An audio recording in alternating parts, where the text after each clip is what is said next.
semaine 7. J'espère que tu es prêt, c'est parti. Il nous reste 2 semaines d'école en mode à la maison. Après, on ne sait pas trop. On va se revoir à partir du 11 mai, on va vivre quelque chose qu'on ne sait pas encore trop à quoi ça ressemble, mais dans ces moments un petit peu compliqués de changement, de transition, où tout le monde est un petit peu incertain, il y a 2 attitudes qu'on peut avoir. La première attitude, ça va être de se mettre la tête dans le sable. Cette attitude en général, elle marche pas très bien parce qu'en gros on dit moi je veux pas que ça change, je veux retrouver ce que je connaissais avant et puis j'accepte pas qu'il y ait quelque chose de différent. Et malheureusement ça va pas nous amener très loin. Et une autre attitude que j'aimerais voir avec toi aujourd'hui, c'est ça que j'aimerais discuter. On va parler de comment on peut s'adapter. Et pour ça, on va prendre l'exemple des plantes. J'aime beaucoup les plantes, tu vois, il y en a plusieurs ici. J'ai ma super plante de tomates qui pousse sur mon balcon. Et les plantes, elles ont des trucs à nous apprendre. Et peut-être que tu ne l'as pas remarqué, mais elles vivent aussi un stress en ce moment. Ça fait plus d'1 mois qu'il n'a pas plu. Et du coup, les plantes que les agriculteurs ont semées il y a quelques temps, elles sont dans le stress. On va aller voir l'exemple du blé, de l'orge, du colza. Et comment est-ce que ces plantes, elles font pour survivre dans ces moments de stress, dans ces moments où elles doivent s'adapter à ce qui leur arrive. Alors viens avec moi, j'ai un pote à Verrier qui est agriculteur et qui va nous parler de tout ça. Suis-moi.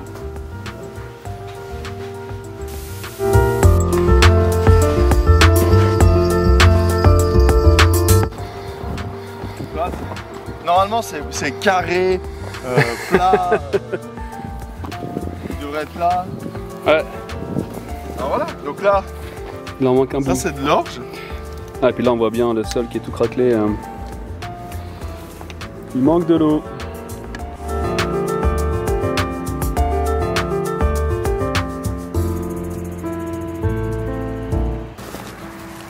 Tu vois ces talles qui sont en train de... Là, ça c'est tout des talles et des feuilles qui sont en train de disparaître. Là on voit là, toute la zone là qui est le blé. Normalement là il devrait être presque plus haut que les genoux, hein, presque au niveau des hanches. Ouais, il y a un petit souci. Exactement. Et voilà, après ça c'est les différents mécanismes de survie des plantes.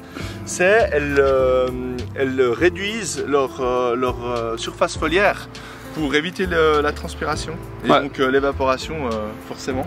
Donc en fait quand toutes les feuilles qui sont jaunes là qu'on voit, c'est à cause de ça quoi. Exactement, c'est pas qu'il est malade, c'est un mécanisme naturel de survie.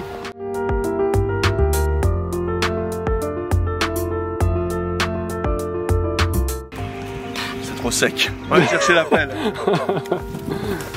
On vient peut-être ici, on va pouvoir aller voir.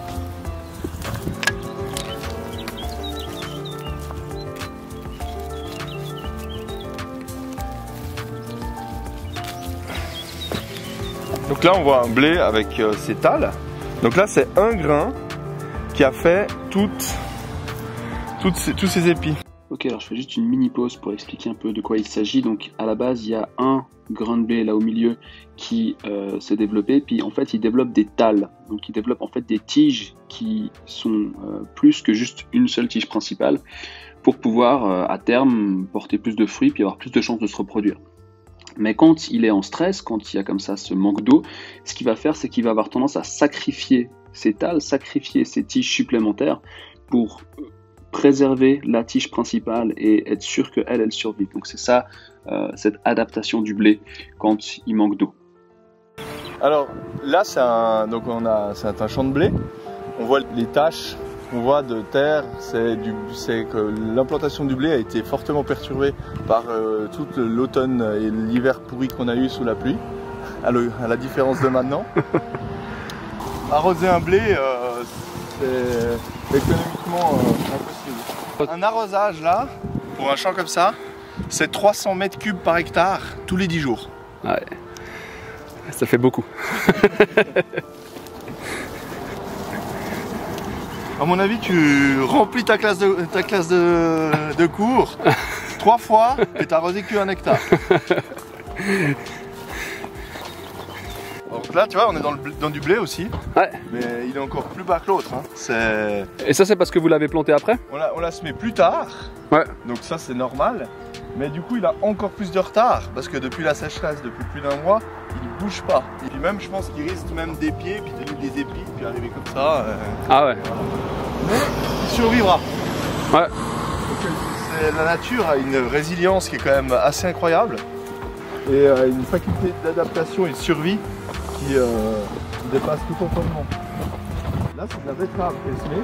Ouais. Normalement, on voit là.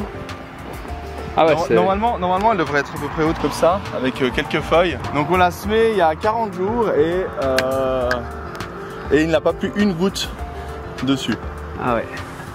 Et donc c'est ça que vous avez quand même essayé d'arroser un peu pour la sauver quoi. Donc là on peut voir, ça c'est des piqûres d'altise. Donc la plante elle a des petits trous. Ouais. Et en fait c'est quand c'est poussant, c'est-à-dire quand la plante se développe bien, elle pousse plus vite qu'elle ne se fait piquer. Donc ok. c'est pas grave. Mais là, le problème c'est qu'elle bouge pas et on s'est fait bouffer le champ. Et si, c'est pour ça qu'on a essayé de la arroser pour essayer de la doper. Voilà. Ah, après, qu'elle survive quoi. Exactement. Alors là, on peut voir un plant de colza qui est en fin de floraison. Ouais. Donc il reste encore quelques fleurs par-ci par-là. Et puis ça, c'est les silices. Et là-dedans, il y a les graines de colza qui vont être pressées pour l'huile. Et puis de nouveau, là cette année la plante souffre de sécheresse, donc elle a peu de feuilles, donc ouais. peu de feuilles, peu de photosynthèse et moins de rendement aussi, mais voilà, c'est la survie. Et puis parce que normalement le colza il devrait être aussi haut que nous quoi.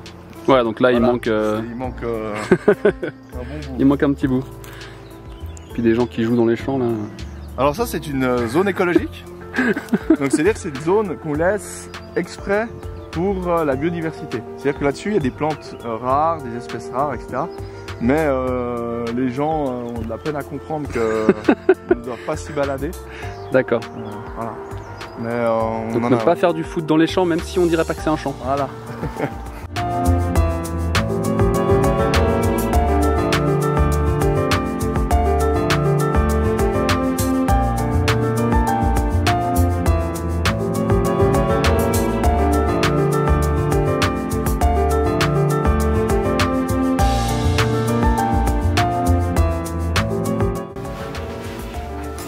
Et nous voilà de retour. J'espère que tu as appris plein de choses intéressantes comme moi. On va terminer cette vidéo avec une petite carte postale supplémentaire. Merci beaucoup à Camilla qui m'a envoyé ça. Il y en a encore qui peuvent m'en envoyer, ça me ferait toujours plaisir. Il reste 2 semaines, je m'ennuie, donc envoyez-moi des cartes postales. Par rapport au concours sur les jeux vidéo de la semaine passée, il y a Achille qui a gagné sur YouTube dans les commentaires. Je lui ai envoyé son jeu, donc il y a la liste des 13 jeux vidéo qu'il fallait trouver juste ici. Bravo à tous ceux qui ont participé, bravo d'avoir certainement, j'imagine, mis pause, play, pause un certain nombre de fois pour essayer de trouver tous les jeux.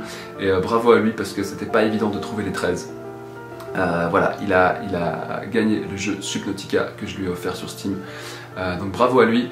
Et je me réjouis de tous vous retrouver encore une dernière fois la semaine prochaine. Une dernière, on verra, hein, peut-être qu'on continuera ce genre de truc plus tard, mais en tout cas une dernière semaine avant de se voir pour de vrai.